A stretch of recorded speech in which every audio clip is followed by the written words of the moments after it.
اللہ تبارک و تعالیٰ نے بھی اپنے لیے بھی ایک ایسا قانون رکھ لیا کہ اللہ وہ کام نہیں کرے گا. کیا کام؟ انی حرمت الظلم علی نفسی، اے میرے بندوں میں نے ظلم کو اپنے اوپر حرام کر لیا ہے.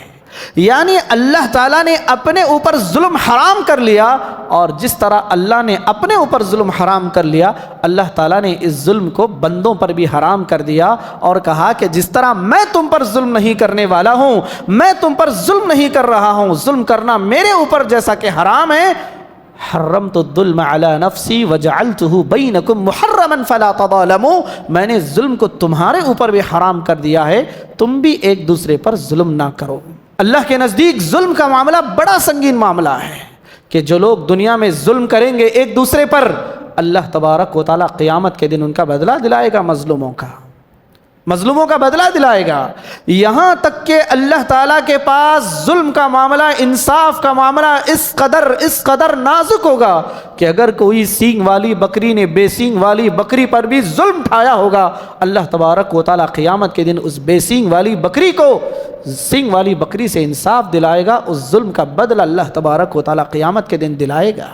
اللہ تعالیٰ نے کہا یا ایھا الذین آمنوا قوا انفسکم، اپنے آپ کو جہنم سے بچاؤ. مجھے فکر ہونی چاہیے کہ میں اپنے آپ کو جہنم سے کیسے بچا سکتا ہوں. میرے پاس میرے اپنے اختیار میں سارے وسائل ہیں، مجھے معلوم ہے کہ توحید کی اہمیت کیا ہے، نمازوں کا فائدہ کیا ہے، اللہ تعالیٰ سے ڈرنے کا کیا معاملہ ہے، پھر بھی میں نہیں ڈر رہا ہوں، تو یہ میں اپنے آپ پر ظلم کر رہا ہوں.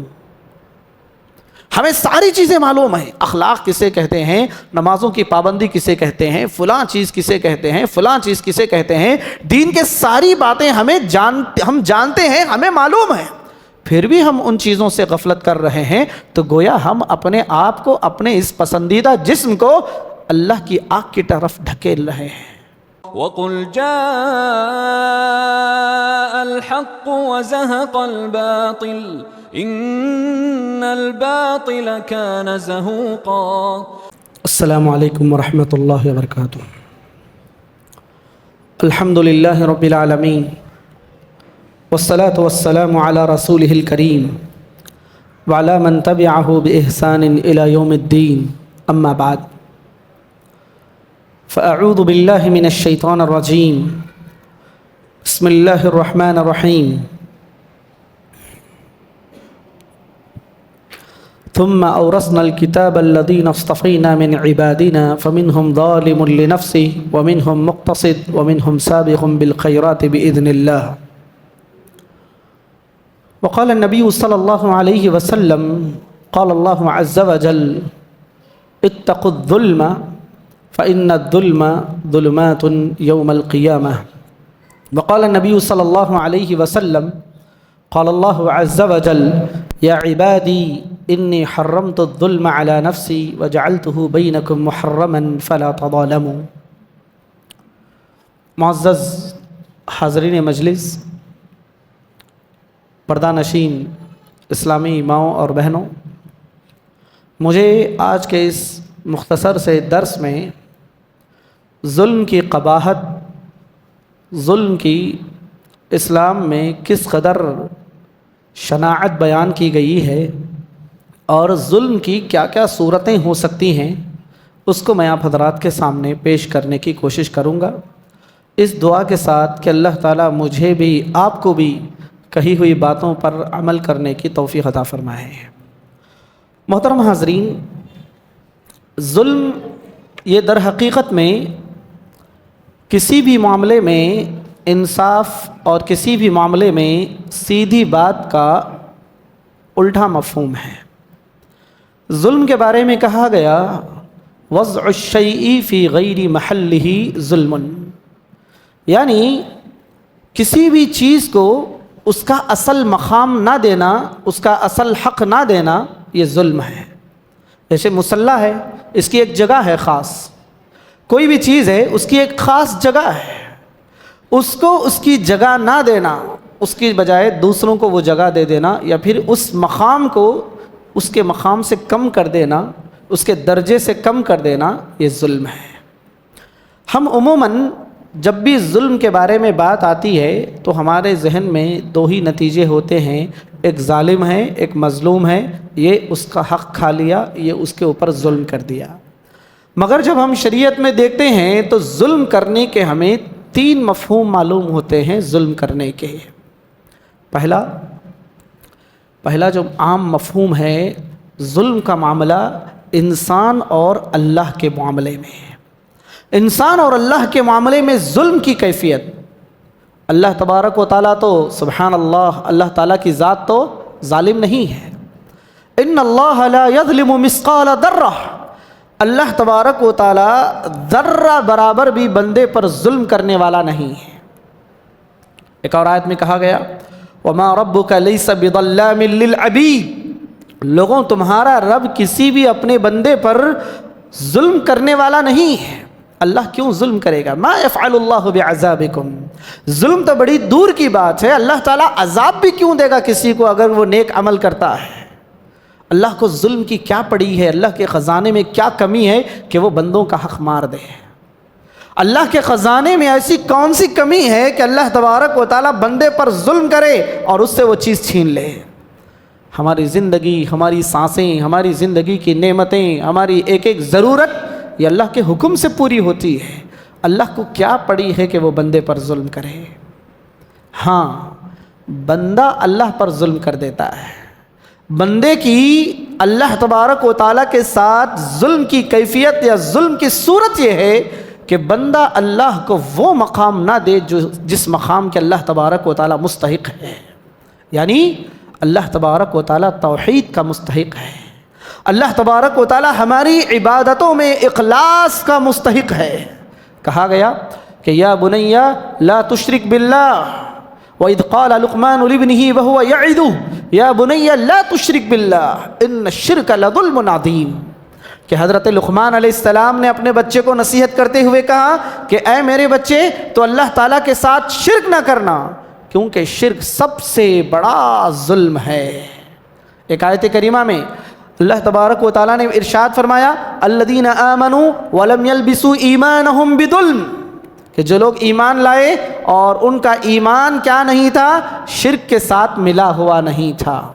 یعنی قرآن مجید میں بعض مقامات پر شرک کو ظلم کہا گیا ہے کہ بندہ اللہ تعالیٰ کو اس کا مقام نہ دے، بندہ اللہ تبارک و تعالیٰ کو اس کا مقام نہ دے۔ ہماری زندگی میں اللہ تعالیٰ کی جو پرائرٹی ہونی چاہیے، اللہ تعالیٰ کی جو ترجیح ہونی چاہیے، اللہ تعالیٰ کا جو مقام ہونا چاہیے، اگر وہ مقام نہیں ہے تو ہم بھی اس دائرے میں آ سکتے ہیں کہ ہم نے اللہ تبارک و تعالیٰ کو وما قدر اللہ حق قدرہ، کہ لوگوں نے اللہ تعالیٰ کو جیسے جاننا چاہیے تھا، اللہ کو جیسے پہچاننا چاہیے تھا، اللہ تعالیٰ کی جیسی قدر و قیمت کرنی چاہیے تھی، اللہ تبارک و تعالیٰ کی جیسی قدر کرنی چاہیے تھی، لوگوں نے اس کی قدر نہیں کی۔ لوگوں نے اللہ تبارک و تعالیٰ کی ربانیت کا، اللہ تبارک و تعالیٰ کی وحدانیت کا اور اللہ تبارک و تعالیٰ کے مستحق عبادت ہونے کا حق ادا نہیں کیا۔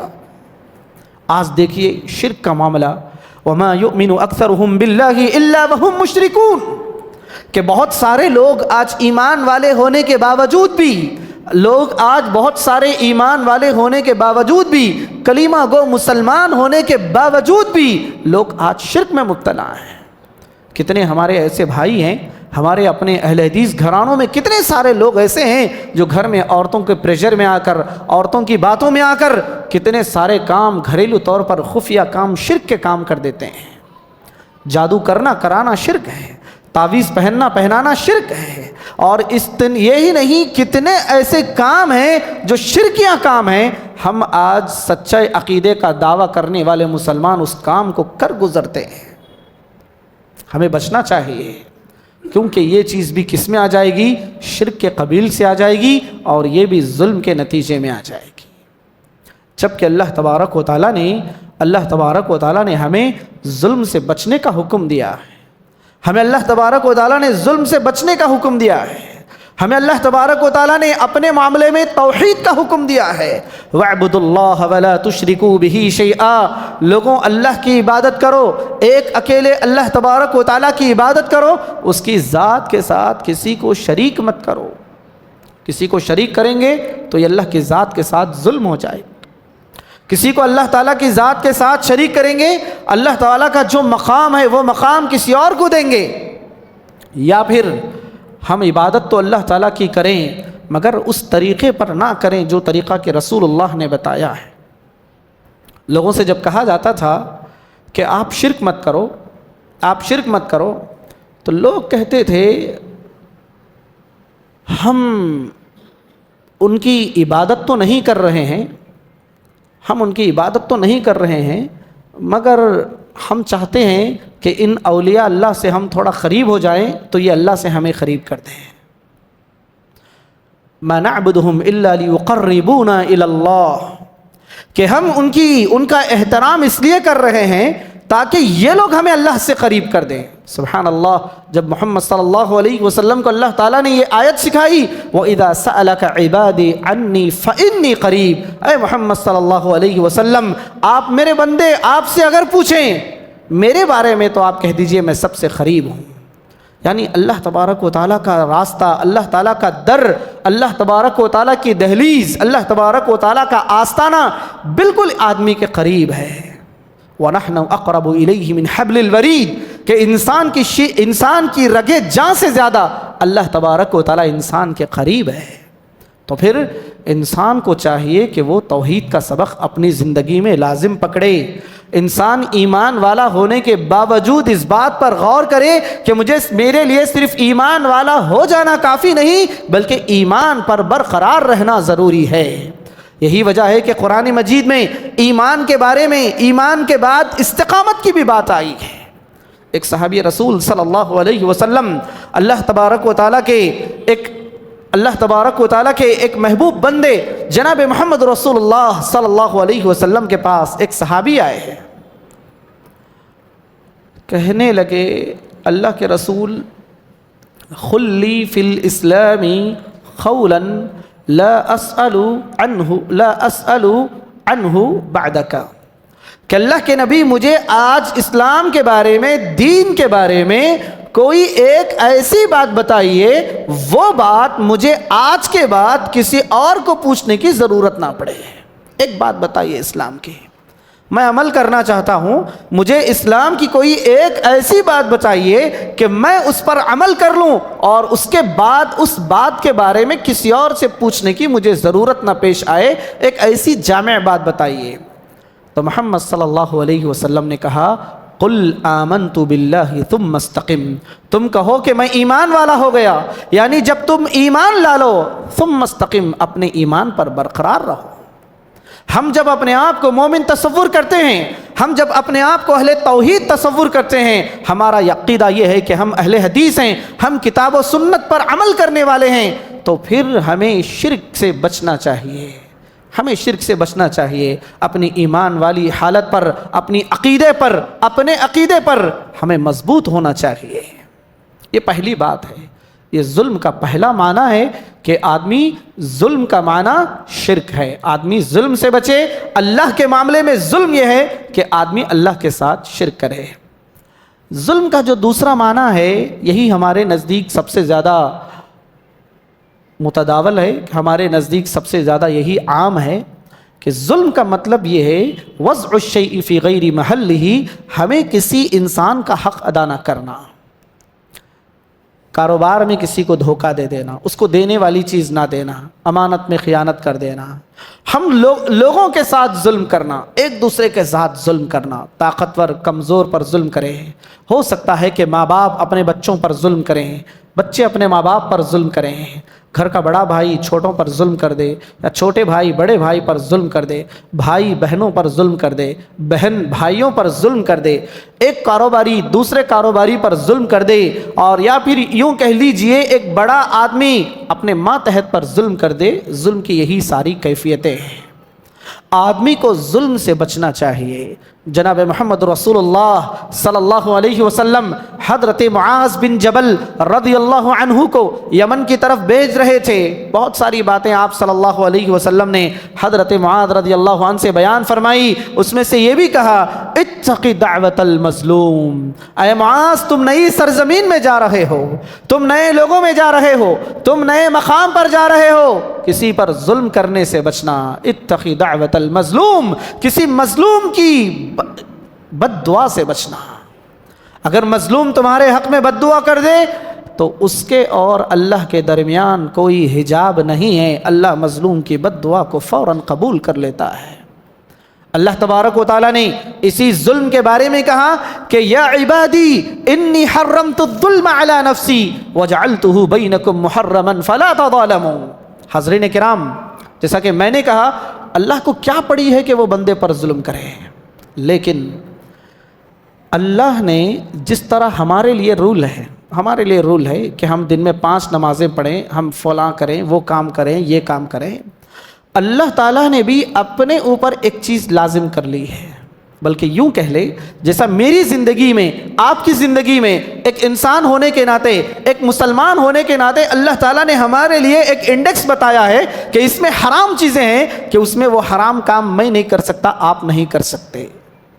قرآن و حدیث میں ایک ترتیب بتائی کہ یہ حرام کام نہیں ہوگا، وہ حرام کام نہیں کریں گے، یہ کام سے ہم بچیں گے، وہ کام سے بچنا ضروری ہوگا۔ اللہ تبارک و تعالیٰ نے بھی اپنے لیے بھی ایک ایسا قانون رکھ لیا کہ اللہ وہ کام نہیں کرے گا۔ کیا کام؟ انی حرمت الظلم علی نفسی، اے میرے بندوں میں نے ظلم کو اپنے اوپر حرام کر لیا ہے۔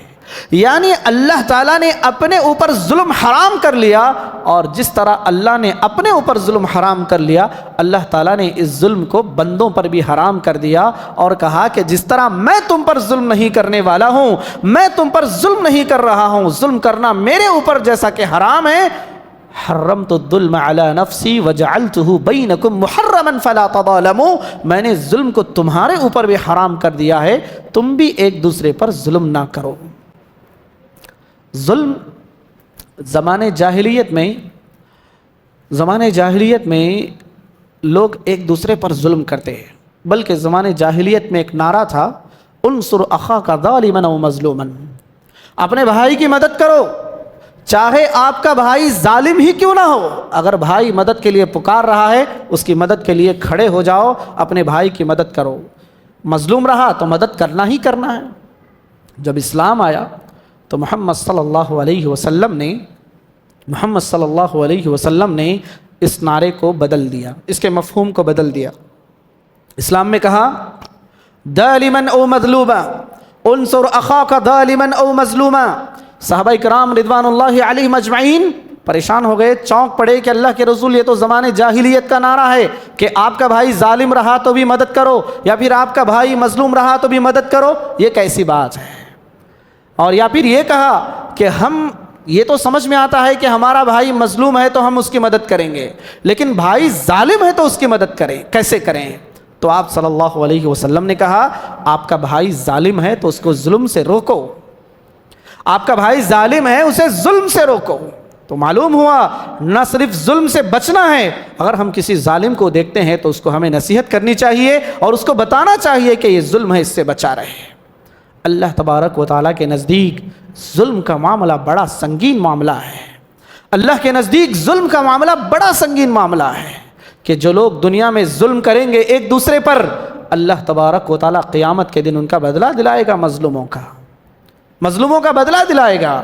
یہاں تک کہ اللہ تعالیٰ کے پاس ظلم کا معاملہ، انصاف کا معاملہ اس قدر نازک ہوگا کہ اگر کوئی سینگ والی بکری نے بے سینگ والی بکری پر بھی ظلم ٹھایا ہوگا، اللہ تبارک و تعالیٰ قیامت کے دن اس بے سینگ والی بکری کو سینگ والی بکری سے انصاف دلائے گا، اس ظلم کا بدلہ اللہ تبارک و تعالیٰ قیامت کے دن دلائے گا۔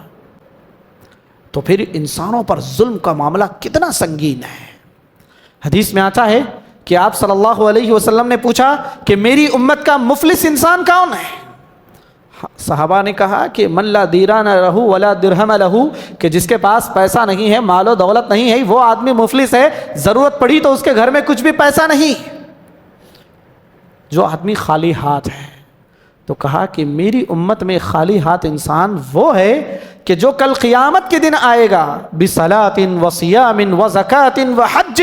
قیامت کے دن آدمی تو آئے گا کہ حج کیا ہوا ہوگا، قیامت کے دن آدمی تو آیا ہوگا کہ اس نے مال کی زکاتیں بھی دی ہوگی، قیامت کے دن آئے گا تو معلوم ہوگا کہ اس نے نمازیں بھی بہت پڑھی تھی، اس نے روزے بھی رکھے تھے، مگر فضرب ھذا، کسی کو مارا ہوگا، وشتم ھذا، کسی کو گالی دیا ہوگا، وسفک دم ھذا، کسی کا خون بہایا ہوا ہوگا۔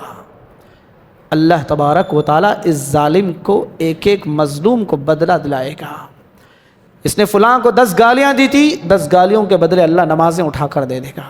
فلاں کو مارا تھا، ظلم کا بدلہ عبادتوں کی شکل میں انجام دیا جائے گا۔ یہاں پر جو عبادتیں کر رہی ہیں، جہاں پر جو گالیاں دی جا رہی ہیں، ایک دوسرے پر ظلم کیا جا رہا ہے، آدمی اپنی عبادتوں کے ذریعے اپنے ظلم کی قیمت چکائے گا۔ دنیا میں ظلم کر کے ظالم یہ سمجھتا ہے کہ مجھے پکڑنے والا کوئی نہیں، ظالم ظلم کر کے سمجھتا ہے کہ اب میرے مقابلے میں کون ہے۔ اللہ تعالیٰ نے کہا وَلَا تَحْسَبَنَّ اللَّهَ غَافِلًا عَمَّا يَعْمَلُ الظَّالِمُونَ۔ کبھی کبھار مظلوم انسان ڈر جاتا ہے، مظلوم انسان اللہ کے پاس ہاتھ اٹھا دیتا ہے کہ اللہ میں ظلم کے اس دور سے گزر رہا ہوں، اب میری مدد فرما۔ اللہ نے ایسے مظلوموں کو جواب دیا، ظالم آپ کے ساتھ جو رویہ کر رہا ہے اللہ اس سے غافل نہیں ہے، وہ دیکھ رہا ہے، وہ دیکھ رہا ہے۔ قُلْ تَرَبَّصُوا فَإِنِّي مَعَكُمْ مِنَ الْمُتَرَبِّصِينَ۔ ظالم کو اللہ تعالیٰ ڈھیل دے رہا ہے کہ تم بھی اس کو دیکھتے رہو، میں بھی دیکھ رہا ہوں۔ آپ کہہ دیجئے محمد صلی اللہ علیہ وسلم قیامت کے دن اس کا بدلہ ہوگا۔ تو ظالم ظلم کر کے دنیا میں یہ نہ سمجھے کہ میں بچ رہا ہوں، ظالم ظلم کر کے یہ نہ سمجھے کہ میرے ہاتھ روکنے والا کوئی نہیں۔ ظالم کو بچنا چاہیے۔ ایمان والوں کے بارے میں کہا نورہم یسعی بین ایدیہم و بایمانہم، قیامت کے دن جو اہل ایمان ہوں گے، اہل توحید ہوں گے، ان کے آگے پیچھے نور ہوگا، آگے پیچھے نور ہوگا۔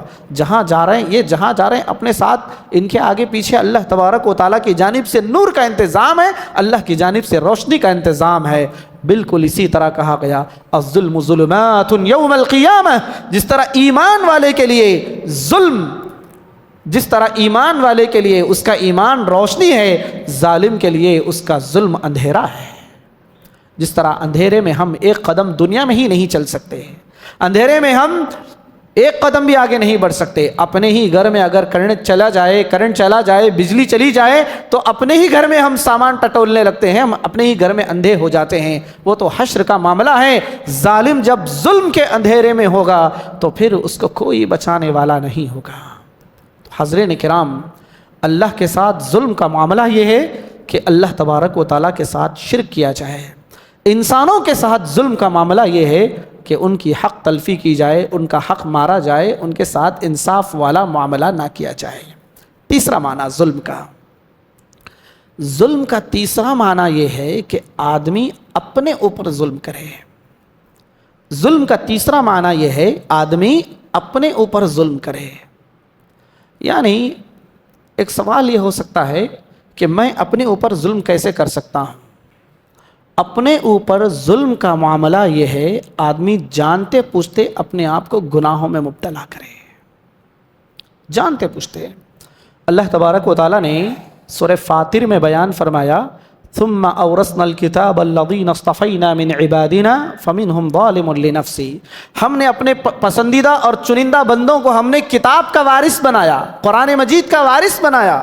ہمارے اپنے بندوں میں 3 قسم کے لوگ ہیں، فَمِنْهُمْ ظَالِمٌ لِنَفْسِهِ، ایسے بندے ہیں اس امت میں جو اپنے آپ پر، اپنے نفس پر ظلم کرنے والے ہیں۔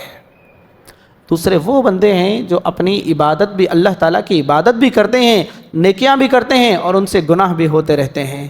اور تیسرے وہ بندے ہیں جو اللہ تبارک و تعالیٰ کی عبادت کے معاملے میں بہت آگے نکل جانے والے ہیں۔ تو یعنی اپنے آپ پر ظلم کرنا، اپنے آپ کو گناہوں میں مبتلا کرنا، ہر آدمی پر لازم ہے کہ وہ اپنی جان کی حفاظت کرے، اپنی جان کی حفاظت کرے، اپنے آپ کی حفاظت کرے۔ آدمی کو چھوٹی سی خراش بھی آ گئی تو آدمی اپنے جان کی حفاظت کرتا ہے۔ انسان کو سب سے زیادہ اپنی محبت ہوتی ہے، اپنے آپ سے محبت کرتا ہے انسان۔ تو جس طرح انسان دنیا میں اپنے آپ سے محبت کرتا ہے تو اپنی ذات کے ساتھ انصاف کا سب سے بڑا تقاضا یہ ہے کہ آدمی اپنے آپ کو جہنم سے بچانے کی فکر کرے۔ اللہ تعالیٰ نے کہا یا ایھا الذین آمنوا قوا انفسکم، اپنے آپ کو جہنم سے بچاؤ۔ مجھے فکر ہونی چاہیے کہ میں اپنے آپ کو جہنم سے کیسے بچا سکتا ہوں۔ میرے پاس میرے اپنے اختیار میں سارے وسائل ہیں، مجھے معلوم ہے کہ توحید کی اہمیت کیا ہے، نمازوں کا فائدہ کیا ہے، اللہ تعالیٰ سے ڈرنے کا کیا معاملہ ہے، پھر بھی میں نہیں ڈر رہا ہوں، تو یہ میں اپنے آپ پر ظلم کر رہا ہوں۔ ہمیں ساری چیزیں معلوم ہیں، اخلاق کسے کہتے ہیں، نمازوں کی پابندی کسے کہتے ہیں، فلاں چیز کسے کہتے ہیں، فلاں چیز کسے کہتے ہیں، دین کے ساری باتیں ہم جانتے ہیں، ہمیں معلوم ہے، پھر بھی ہم ان چیزوں سے غفلت کر رہے ہیں، تو گویا ہم اپنے آپ کو، اپنے اس پسندیدہ جسم کو اللہ کی آگ کی طرف ڈھکیل رہے ہیں۔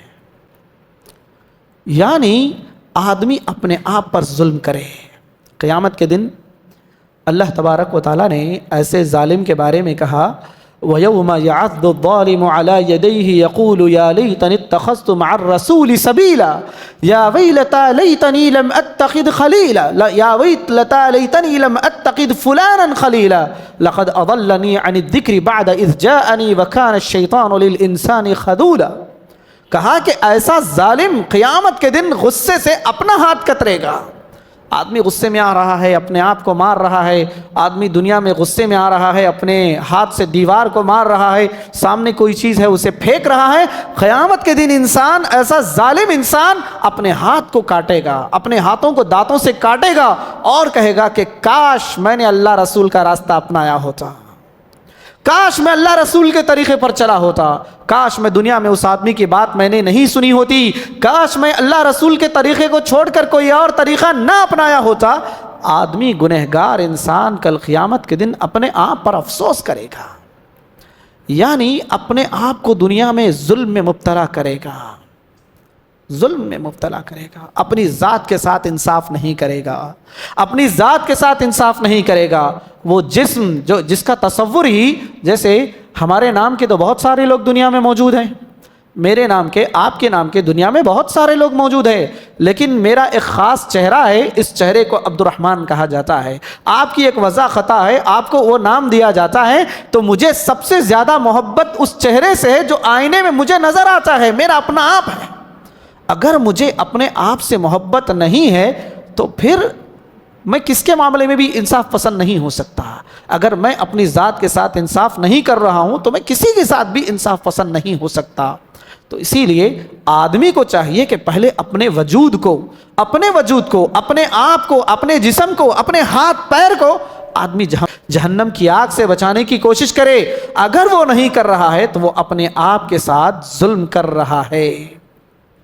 اللہ تبارک و تعالیٰ نے ایک اور آیت کریمہ میں بیان فرمایا وَمَن يَعْمَلْ سُوءًا أَوْ يَظْلِمْ نَفْسَهُ ثُمَّ يَسْتَغْفِرِ اللَّهَ يَجِدِ اللَّهَ غَفُورًا رَحِيمًا، کہ اگر کوئی آدمی گناہ کرے، برا کام کرے، او یظلم نفسه، یا اپنے آپ پر ظلم کر لے، اپنے آپ پر ظلم کر لے، تو کہا کہ ایسا آدمی جب اللہ سے معافی مانگے گا تو اللہ تعالیٰ کو وہ پائے گا کہ اللہ معاف کرنے والا ہے، معافی کو قبول کرنے والا ہے۔ تو ظلم کے تین معنی ہوئے، ایک معنی ہے اللہ کی ذات کے ساتھ شرک کرنا، ظلم کا ایک معنی ہے لوگوں کے ساتھ حق تلفی کرنا، اور تیسرا معنی یہ ہے اپنے آپ کو اللہ تبارک و تعالیٰ کی نافرمانی میں لگا دینا، اپنی ذات کے ساتھ ظلم کرنا۔ تو اللہ تبارک و تعالیٰ نے ان تینوں معانی کے اعتبار سے ظلم کو حرام قرار دیا ہے۔ کسی انسان کو اجازت نہیں کہ وہ اللہ کی ذات میں حق تلفی کرے، کسی انسان کو اجازت نہیں کہ وہ لوگوں کے معاملے میں حق تلفی کرے، اور کسی انسان کو اس بات کا حق نہیں ہے کہ وہ اپنے آپ کو بھی جان بوجھ کر تکلیف میں مبتلا رکھے، چاہے وہ مادی اعتبار سے ہو کہ آدمی اپنے ہاتھ کو دنیا میں کاٹے، اپنے آپ کو نقصان پہنچائے، یا آدمی اپنے آپ پر خودکشی کر لے، یا پھر آدمی اپنے آپ کو معنوی اعتبار سے گناہوں میں مبتلا کرے، دونوں اعتبار سے آدمی کو یہ اجازت نہیں ہے۔ تو لہذا ظلم سے بچنا چاہیے، چاہے وہ اللہ کے ساتھ کا ظلم کا معاملہ ہو، لوگوں کے ساتھ ظلم کا معاملہ ہو، یا اپنے ساتھ ظلم کا معاملہ ہو، تینوں ظلم سے آدمی کو بچنا چاہیے۔ آج کے اس درس میں یہی پیغام دینا چاہوں گا. اللہ تعالیٰ سے دعا ہے اللہ مجھے بھی آپ کو بھی ظلم سے بچنے کی توفیق عطا فرمائے.